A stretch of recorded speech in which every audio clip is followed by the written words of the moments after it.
ಜೈ ಶ್ರೀಮಾತಾ ನಮಸ್ತೆ ಸ್ನೇಹಿತರೆ, ನಾನು ನಿಮ್ಮ ಪ್ರವೀಣ್ ರಾವ್. ಎಲ್ಲರಿಗೂ ಇನ್ಸ್ಪೈರಿಂಗ್ ಕಥನ ಯೂಟ್ಯೂಬ್ ಚಾನಲ್ಗೆ ಸ್ವಾಗತ ಸುಸ್ವಾಗತ. ಇನ್ನೇನು ಜನವರಿ 15ಕ್ಕೆ ಮಕರ ಸಂಕ್ರಾಂತಿ ಹಬ್ಬ ಬರುತ್ತಿದೆ. ಈ ಸಂದರ್ಭದಲ್ಲಿ ಮಕರ ಸಂಕ್ರಾಂತಿ ಹಬ್ಬದ ಹಿನ್ನೆಲೆ, ಆಚರಣೆ ಮತ್ತು ಮಹತ್ವವನ್ನು ಹಾಗೂ ಶುಭ ಮುಹೂರ್ತವನ್ನು ತಿಳಿದುಕೊಳ್ಳೋಣ. ನೀವಿನ್ನು ನಮ್ಮ ಚಾನಲ್ಗೆ ಸಬ್ಸ್ಕ್ರೈಬ್ ಮಾಡಿಲ್ಲವೆಂದರೆ ದಯವಿಟ್ಟು ಸಬ್ಸ್ಕ್ರೈಬ್ ಮಾಡಿ ಹಾಗೂ ನಮ್ಮ ಮುಂದಿನ ಎಲ್ಲ ವಿಡಿಯೋಗಳ ನೋಟಿಫಿಕೇಷನ್ಗಾಗಿ ಬೆಲ್ ಚಿಹ್ನೆ ಒತ್ತಿ. ಸಂಕ್ರಾಂತಿ ಮುಖ್ಯವಾಗಿ ದಕ್ಷಿಣ ಭಾರತದಲ್ಲಿ ಆಚರಿಸಲಾಗುವ ಒಂದು ಹಬ್ಬ. ಪೈರು ತೆಗೆಯುವ ಸಂದರ್ಭದಲ್ಲಿ ಆಚರಿಸಲಾಗುವ ಸಂಕ್ರಾಂತಿ ಹಬ್ಬ ಸಮೃದ್ಧಿಯ ಸಂಕೇತ. ಸಂಕ್ರಾಂತಿಯನ್ನು ಧಾರ್ಮಿಕ ತತ್ವಗಳಿಂದ ಸ್ವತಂತ್ರವಾಗಿ ಆಚರಿಸಲಾಗುತ್ತದೆಯಾದರೂ ವೇದಾಂಗ ಜ್ಯೋತಿಷ್ಯ ಶಾಸ್ತ್ರದ ತಳಹದಿ ಹೊಂದಿರುವುದರಿಂದ ಮುಖ್ಯವಾಗಿ ಹಿಂದೂ ಧರ್ಮದವರಿಂದ ಆಚರಿಸಲ್ಪಡುತ್ತದೆ. ಕರ್ನಾಟಕ, ಆಂಧ್ರಪ್ರದೇಶ ಮತ್ತು ತಮಿಳುನಾಡುಗಳ ಮುಖ್ಯ ಹಬ್ಬಗಳಲ್ಲಿ ಸಂಕ್ರಾಂತಿಯೂ ಹೌದು.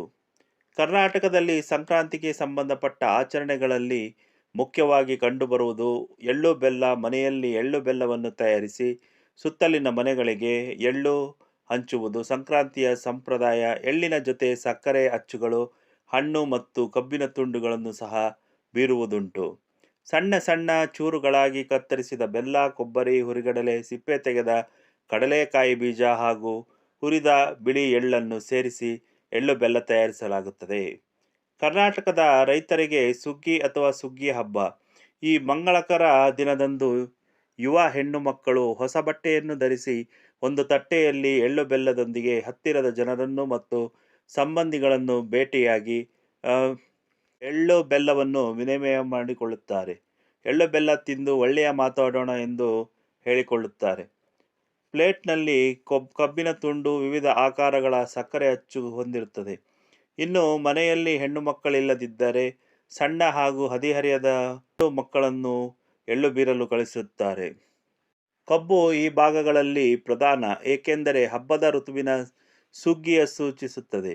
ಕರ್ನಾಟಕದ ಕೆಲವು ಭಾಗಗಳಲ್ಲಿ ಹೊಸದಾಗಿ ಮದುವೆಯಾದ ಮಹಿಳೆಯರು ತನ್ನ ಮದುವೆಯ ಮೊದಲ ವರ್ಷದಿಂದ 5 ವರ್ಷಗಳ ಕಾಲ ಬಾಳೆಹಣ್ಣುಗಳನ್ನು ಮುತ್ತೈದೆಯರಿಗೆ ಕೊಡುವ ಸಂಪ್ರದಾಯ ಇದೆ. ಬಾಳೆಹಣ್ಣುಗಳ ಸಂಖ್ಯೆಯನ್ನು ಪ್ರತಿ ವರ್ಷ 5ರಿಂದ ಹೆಚ್ಚಿಸಲಾಗುತ್ತದೆ. ಉತ್ತರ ಕರ್ನಾಟಕದಲ್ಲಿ ಸಮುದಾಯದ ಸದಸ್ಯರೊಂದಿಗೆ ಗಾಳಿಪಟ ಹಾರಿಸುವ ಸಂಪ್ರದಾಯವಿದೆ.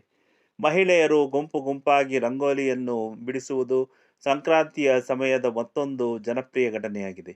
ದನ ಕರುಗಳನ್ನು ಸಿಂಗರಿಸುವುದು ಮತ್ತು ಮೆರವಣಿಗೆ ಮಾಡುವುದು ಇನ್ನೊಂದು ಧಾರ್ಮಿಕ ಪದ್ಧತಿಯಾಗಿದೆ. ಅವುಗಳನ್ನು ಕಿಚ್ಚು ಹಾಯಿಸುವುದು ಹಳ್ಳಿಗಳಲ್ಲಿ ಸಾಮಾನ್ಯವಾಗಿದೆ. ತಮಿಳುನಾಡಿನಲ್ಲಿ ಈ ಹಬ್ಬವನ್ನು ಪೊಂಗಲ್ ಎಂದು ಕರೆಯುತ್ತಾರೆ. ಇಲ್ಲಿ ಇದು 4 ದಿನಗಳ ಹಬ್ಬ. ಈ 4 ದಿನಗಳು ಮತ್ತು ಆ ದಿನಗಳಲ್ಲಿ ಆಚರಣೆಗಳು ಹೀಗಿದೆ. ಭೋಗಿ, ಹೊಸ ಬಟ್ಟೆಗಳು. ಪೊಂಗಲ್, ಸಮೃದ್ಧಿಯ ಸಂಕೇತವಾಗಿ ಹಾಲು ಬೆಲ್ಲಗಳನ್ನು ಪಾತ್ರೆಯಲ್ಲಿ ಕುದಿಸಿ ಉಕ್ಕಿಸಲಾಗುತ್ತದೆ. ಮೊಟ್ಟು ಪೊಂಗಲ್, ಗೋಪೂಜೆ. ಕೆಲವು ಕಡೆಗಳಲ್ಲಿ ಜಲ್ಲಿಕಟ್ಟು ಎಂಬ ಗೂಳಿಗಳನ್ನು ಪಳಗಿಸುವ ಆಟ ನಡೆಯುತ್ತದೆ. ಇನ್ನು ಕೇರಳದ ಶಬರಿಮಲೆ. ಮಕರ ಸಂಕ್ರಾಂತಿಯಂದು ಕೇರಳದ ಶಬರಿಮಲೆಯಲ್ಲಿ ಕಾಣುವ ಮಕರ ಜ್ಯೋತಿಗೆ ಹೆಚ್ಚಿನ ಪ್ರಾಧಾನ್ಯತೆ ಇದೆ. ಅಯ್ಯಪ್ಪನ ವ್ರತಧಾರಿಗಳಾದ ಜನರು ಶಬರಿಮಲೆಗೆ ತೆರಳಿ ತಮ್ಮ ಸ್ವಾಮಿಯ ಪಾದಕ್ಕರಗಿ ಮಕರ ಜ್ಯೋತಿಯ ದರ್ಶನವನ್ನು ಪಡೆದರೆ ಜನ್ಮ ಸಾರ್ಥಕವಾಗುವುದೆಂಬ ನಂಬಿಕೆಯಿಂದಾಗಿ ಲಕ್ಷೋಪಲಕ್ಷ ಜನರು ಈ ಜ್ಯೋತಿಯ ದರ್ಶನಕ್ಕಾಗಿ ವರ್ಷಪ್ರತಿ ಶಬರಿಮಲೆ ಸನ್ನಿಧಾನಕ್ಕೆ ಆಗಮಿಸುತ್ತಾರೆ. ಮಕರ ಬೀಳಕ್ಕು ಎಂದು ಕರೆಯಲ್ಪಡುವ ಈ ಜ್ಯೋತಿಯು ಶಬರಿಮಲೆಯ ಬೆಟ್ಟದಿಂದ 3 ಬಾರಿ ಗೋಚರವಾಗುತ್ತದೆ. ಉತ್ತರಾಯಣ ಪುಣ್ಯಕಾಲ. ಸಾಮಾನ್ಯವಾಗಿ ಪುಷ್ಯ ಮಾಸದಲ್ಲಿ ಬರುವ ಮಕರ ಸಂಕ್ರಾಂತಿಯನ್ನು ಉತ್ತರಾಯಣ ಪುಣ್ಯಕಾಲವೆಂದು ಕರೆಯುತ್ತಾರೆ. ಕೇವಲ ಬದುಕುವುದಕ್ಕೆ ಮಾತ್ರವಲ್ಲ, ಸಾಯುವುದಕ್ಕೂ ಉತ್ತರಾಯಣ ಪುಣ್ಯಕಾಲ ಶ್ರೇಷ್ಠವೆಂದು ಹೇಳಲಾಗಿದೆ.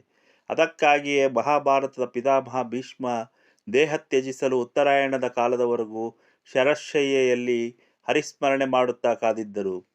ಉತ್ತರಾಯಣ ದೇವತೆಗಳಿಗೆ ಕಾಲ, ದಕ್ಷಿಣಾಯಣ ಪಿತೃಗಳ ಕಾಲವಾಗಿರುತ್ತದೆ. ಆದ್ದರಿಂದ ಯಜ್ಞ ಯಾಗಾದಿಗಳಿಗೆ, ಸಮಸ್ತ ದೇವತಾ ಕಾರ್ಯಗಳಿಗೆ ಉತ್ತರಾಯಣ ಕಾಲ ಶ್ರೇಷ್ಠವಾಗಿದೆ. ಆದ್ದರಿಂದ ಎಲ್ಲರಿಗೂ ಮಕರ ಸಂಕ್ರಾಂತಿಯ ಶುಭಾಶಯಗಳು. ಎಲ್ಲರೂ ಎಳ್ಳು ಬೆಲ್ಲ ತಿಂದು ಒಳ್ಳೆ ಮಾತಾಡೋಣ, ಏನಂತೀರ? ಈ ಮಾಹಿತಿ ನಿಮಗೆ ಇಷ್ಟವಾದರೆ ಲೈಕ್ ಮಾಡಿ, ಕಮೆಂಟ್ ಮಾಡಿ ಹಾಗೂ ಸಾಧ್ಯವಾದಷ್ಟು ಶೇರ್ ಮಾಡಿ. ಧನ್ಯವಾದಗಳು.